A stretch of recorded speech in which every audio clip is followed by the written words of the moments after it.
Perfeito, obrigado, Gustavo. Vamos ver uma série de 3 videozinhos aqui, vocês vão comentando nos intervalos. Eu vou passar o primeiro do presidente Bolsonaro na data de ontem, nesse evento da APAS aqui em São Paulo. Agora está todo mundo reunido ao lado do Nine, tá? Para organizar a campanha dos caras, pô. A vantagem que ele está vendo isso tudo, né? Que tudo que não presta está se juntando. Igual o Paulo Guedes 2018. Quando juntou aquele montão de candidato, né?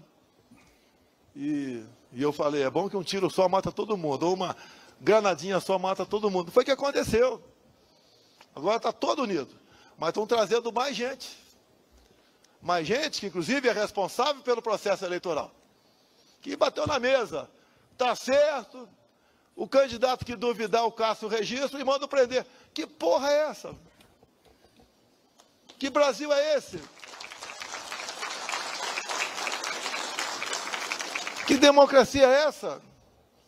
Já viu o Nine falando aí que eu vou perder a eleição, vou perder minha família toda.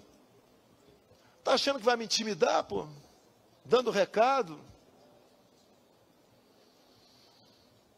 Ou nós decidimos no voto, para valer, contabilizado, auditado, ou a gente se entrega.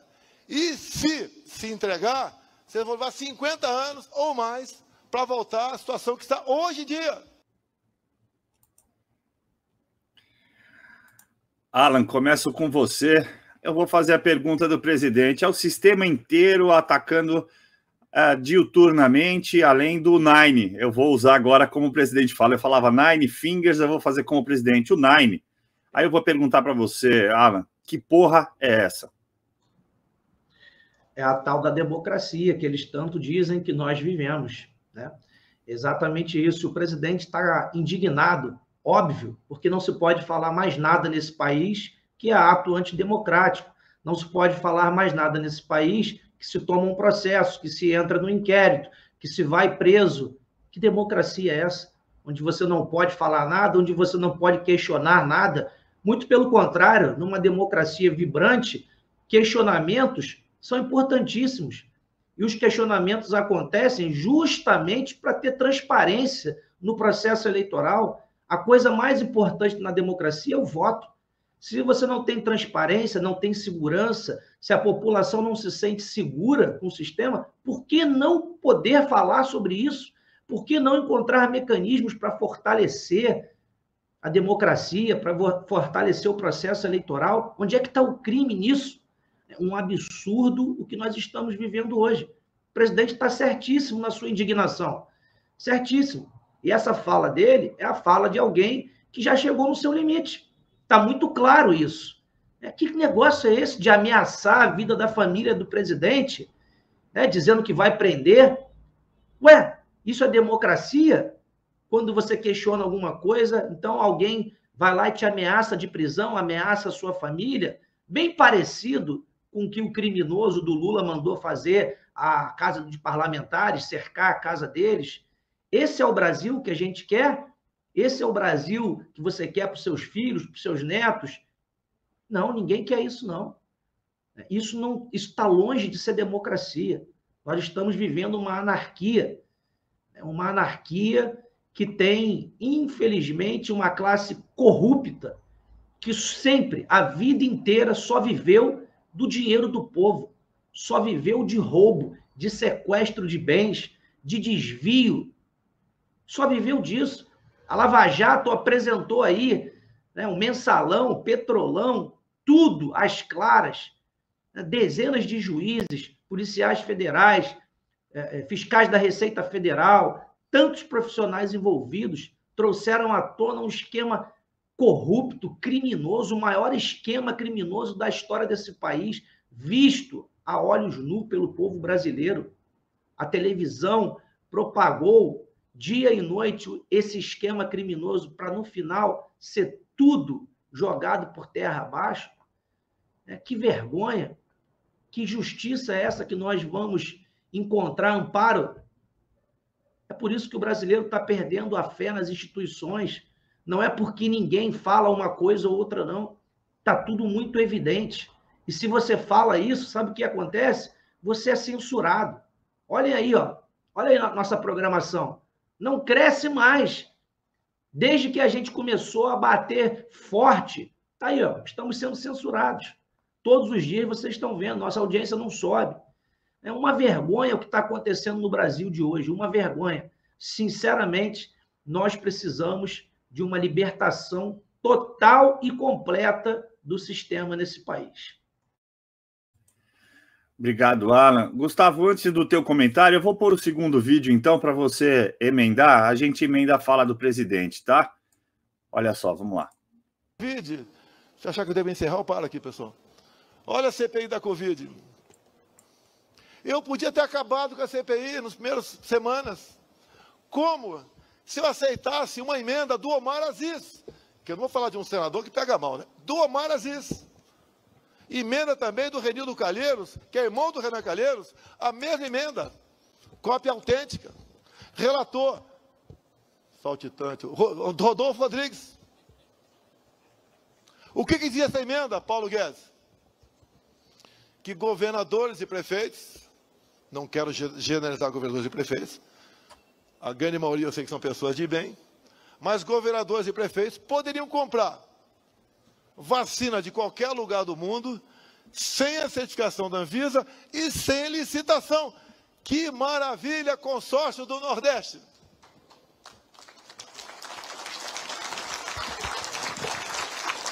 E logo no início da pandemia, apareceu o Carlos Gabas, que já foi cogitado a ser ministro da Defesa no governo Dilma, como o homem que, estando à frente do consórcio Nordeste, indicado pelo governador da Bahia, tá? O Renan Calheiros falou, não apuraremos desvio de recursos. Gustavo, eu quis juntar essas duas falas do presidente, né? A primeira, obviamente, como o Alan muito bem colocou, ele está demonstrando que ameaças vazias, né? Coloquemos dessa maneira, para usar de um eufemismo aqui. Ameaças vazias de quem vive falando para enfrentar deputado, família de deputado, num literal cerceamento às liberdades, aí você tem o fato do dinheiro, né? Então, não se investiga o que eles fazem, porque o que eles estão fazendo é em nome da saúde da população, e isso serviu na CPI e obviamente, no enfrentamento à pandemia, de desculpa para todo e qualquer desvio de recurso público. Mas como você diz, como o Alan diz, como eu digo, não existe recurso público, existe recurso do pagador de impostos. Então, realmente, é como o Alan falou no começo, o presidente ficou com a chave na mão, trancou a porta do cofre, e isso está colocando todo o sistema em desespero. É isso, sempre foi isso. Sempre foi isso, sempre foi o dinheiro. O problema é que alguns desses ladrões, algum desses vagabundos, algum desses pilantras que sempre roubaram o país, eles não entendem a ameaça que o país sofre ao se aliar a outros ladrões que têm um ideal, que é o ideal vermelho. Então, esses caras que fazem negócio a qualquer preço, a qualquer custo, acabam facilitando a vida daqueles que querem acabar com a nossa civilização, que querem tomar o nosso país e querem nos escravizar, literalmente, nos escravizar. Quem não se lembra, durante o governo do PT, quando o feijão ficou caríssimo? Vocês se lembram que o feijão ficou caríssimo? Vocês sabem por que o feijão ficou caríssimo naquela época? Porque o PT pegou nossos estoques reguladores do governo federal e mandou para Cuba. O que a esquerda quer, o que a Agenda 2030 quer, o que os comunos globalistas querem, é fazer com que um país como o Brasil não seja dono da sua produção agrícola e coloque à disposição do mundo para os países que estiverem enfrentando a fome. Sabe o que significa? Que nós vamos ser escravos dessa gente. Então, dentro dessa gaiola de maluco, de loucos que nós temos aí do outro lado, muitos ladrões, aliás, todos eles ladrões, você tem o vagabundo que pensa em se dar bem, em ser dono ali do seu cantinho político, em fazer política nas suas cidades, ter seu poder local, mas que trabalha como idiota útil para esses criminosos muito maiores. Quando o presidente fala da questão da liberdade, né, quando o presidente fala da questão das nossas eleições, quando o presidente fala daqui a 50 anos, pode ser que a gente volte para o que a gente está vivendo agora, e olha o que a gente está vivendo agora, é muito ruim. ele está sendo bondoso, porque Cuba já são 70 anos. União Soviética também foram 72 anos. A gente pode estar entrando num precipício sem fim, de muita tristeza, de muito sofrimento, de muita dor. Populações no mundo inteiro passaram por isso. Eu insisto nisso porque muitas vezes a gente se preocupa com coisas menores, mas essa é a maior ameaça. Quando o presidente fala do Jacques Wagner, quem é o senhor Jacques Wagner? Ex-governador da Bahia, né? Senador hoje, né? Senador? Pois é. Esse sujeito foi ministro da Defesa. Ministro da Defesa, comandou nossas Forças Armadas. Eles tentaram pegar nossas Forças Armadas. Quando ele fala do Gabas, que foi responsável lá pelo consórcio Nordeste, que fez a farra que fez, escândalo para tudo que é lado, e a CPI, que só nasceu, dito claramente no presidente, por conta de chantagem. Você não vai aceitar o que a gente quer, a gente vai fazer chantagem para te desgastar. Foi isso que o presidente falou. Eu poderia não ter acabado com a CPI da Covid se tivesse aceitado o acordo. Qual era o acordo? Era roubar. Esses que fariam negociações como governadores roubariam, como ficou comprovado pela CPI lá do Nordeste, pequenininha, mas que já pegou muita coisa e não pôde ir à frente. Esses que pensavam só no roubo não estavam vendo que cometeriam um mal muito maior.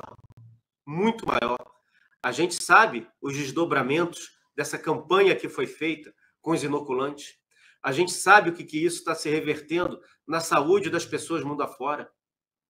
Vejam que essas pessoas servem apenas de idiota útil, se vendendo para qualquer um que quer algo muito maior. E é isso que está em risco. Nós precisamos entender isso e precisamos fazer com que as pessoas entendam isso. É muito mais do que a volta do PT pura e simples para roubar nossas riquezas. É para simplesmente pegar nossa civilização e dar de mão beijada para uns malucos lá de fora, verdadeiros psicopatas que se colocam acima do bem e do mal para determinar o que o cidadão pode ou não pode fazer, o que o cidadão deve ou não deve fazer, o que o cidadão pode ou não pode escolher. Vejam a encruzilhada que é a eleição no Brasil esse ano. No início de tudo, é simplesmente não deixar roubar. O grande problema do Bolsonaro é não deixar roubar.